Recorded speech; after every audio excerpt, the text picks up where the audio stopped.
ओम नमो भगवते वासुदेवाय। एकादशी व्रत करने से भगवान विष्णु का आशीर्वाद प्राप्त होता है। लक्ष्मी नारायण अपनी कृपा बरसाते हैं। सवेरे एकादशी वाले दिन सवेरे उठकर निराहार रहकर भगवान का श्रृंगार कर पूजन करना चाहिए। निर्जला एकादशी है तो निर्जला एकादशी को भगवान का को किसी मीठे फल का, जैसे तरबूज है, खरबूजा है, ककड़ी है, खीरा है, और कोई ना कोई द्रव्य, शरबत का, दूध की लस्सी का, ऐसा भोग लगाना चाहिए। और उसको अपने को पर नियंत्रण करना है। और गंगा दशहरा वाले दिन जल को बांटना चाहिए। निर्जला एकादशी वाले दिन जल का दान करना चाहिए। दो बातें समझ लो, गंगा दशहरे वाले दिन जल बांटना चाहिए और निर्जला एकादशी वाले दिन दान करना चाहिए। दान करना मतलब कि आपने घड़ा, सुराही, है ना, फल, पंखा, फ्रिज, रेफ्रिजरेटर, वाटर कूलर, जैसी यथाशक्ति यथा संभव जितना आपके हो, तो एक छोटी सुराही नहीं तो छोटा गिलास, कुछ भी शरबत भर के ब्राह्मण को वो दिए। निर्जला एकादशी का दान ब्राह्मण को जाता है। गंगा दशहरा वाले दिन सबको, आम जनमानस को जल पिलाना चाहिए। तो ये दो है। तो आप निर्जला एकादशी वाले दिन जल का दान करें और सारा दिन भगवान ओम नमो भगवते वासुदेवाय लक्ष्मी नारायण की उपासना करके दिन व्यतीत करना चाहिए। अपने जो नित्य कर्म में करते रहें।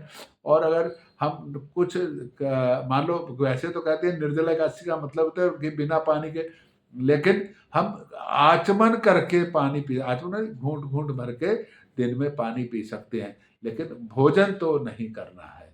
तो और जिनसे नहीं हो सकता वो थोड़ा सा सादा भोजन करें, है ना। तो लेकिन निर्जला एकादशी होते भगवान के उसमें रहना चाहिए। तो निर्जला एकादशी की कथा भी है। निर्जला एकादशी की कथा सुनने से भी अपने सारे संकट दूर हो जाते हैं। तो निर्जला एकादशी की कथा है कि एक बार भीमसेन को भी लगा कि मुझे भी व्रत करना चाहिए। जब सब मेरे सारे परिवार के युधिष्ठिर, अर्जुन, नकुल, सहदेव सब व्रत कर रहे हैं, द्रौपदी, कुंती सब व्रत करते हैं, पूरा परिवार व्रत करता है, मेरे को भी कोई व्रत करना चाहिए। पर क्योंकि उनकी आदत थी, वो तो खूब भोजन करते थे, तो उन्होंने एक दिन ऐसे ही व्यास जी से पूछ लिया कि भाई मैं भी व्रत करना चाहता हूँ, तो मैं ऐसा कौन सा व्रत करूँ जो साल में एक ही व्रत करना पड़े और मेरे सारे कष्ट दूर हो जाएं। तो व्यास जी ने बोला, देखो भाई वैसे तो निर्जला एकादशी है, उसका आप व्रत करो। और तो उन्होंने कहा भी आप जानते हो मैं तो बिना खाए पिए नहीं रह सकता। तो उन्होंने कहा तपस्या करनी है तो एक दिन तो आपको निराहार रहना ही पड़ेगा। तो उन्होंने कहा पानी का कैसे कर? तो उन्होंने कहा हाँ, आचमन के द्वारा थोड़ा थोड़ा आप जल आचमन कर सकते, पीना नहीं बोल रहे, आचमन कर सकते हैं। तो थोड़ा थोड़ा निर्जला एकादशी वाले दिन आचमन करो और ऐसे आप अपना व्रत पूरा कर सकते हो। और द्वादशी वाले दिन भगवान को खीर का भोग लगाओ।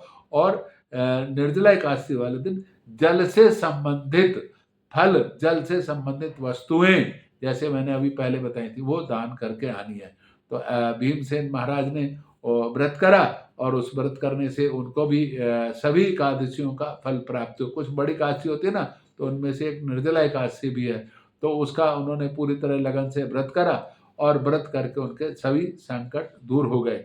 तो जब भीमसेन जो सारा दिन कुछ ना कुछ खाना खाते थे, तो जब उन्होंने निराहार रहकर इस व्रत को करा, तो कथा का उद्देश्य है कि हम लोगों को भी उस दिन कुछ ना कुछ संयम करके अपने को आत्म संयम बनाने की प्रेरणा भी निर्जला एकादशी वाले दिन होती है।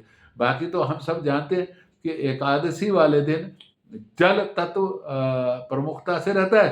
तो अगर उस दिन हम थोड़ा सा संयम रखेंगे, भोजन कम करेंगे, जल थोड़ा सा नियम आचमन करके लेंगे या सिप करके, वैसे तो आयुर्वेद में कहते हैं कि जल को खाना चाहिए और भोजन को पीना चाहिए। मतलब जल सिप कर करके आचमन करके पीना चाहिए और भोजन को खूब चबा चबा के पानी बना करके पीना चाहिए।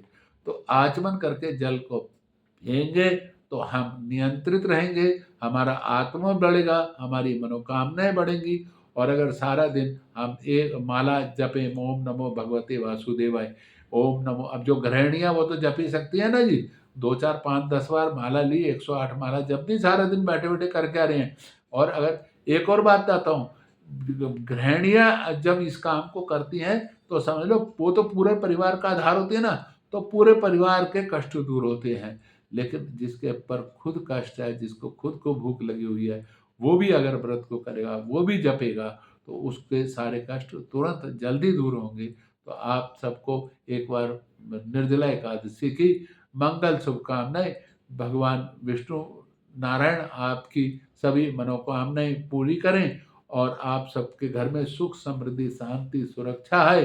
कहते हैं कहानी कथा सुनने से, कथा कहने से, कथा सुनवाने से बहुत वो कथा का लाभ मिलता है। तो मैंने तो सुना दी, आप भी इसको आगे शेयर कीजिए, अपने लोगों को सुनवाइए ये कथा। तो निर्जला एकादशी सुनने से और सुनाने से, ये दोनों चीज़ों से आज अपने कष्ट दूर होते हैं।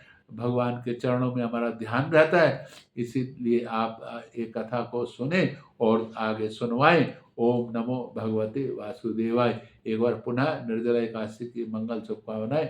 भगवान लक्ष्मी नारायण आप सबकी मनोकामनाएं पूर्ण करें। ओम नमो भगवते वासुदेवाय। ओम नमो भगवते वासुदेवाय।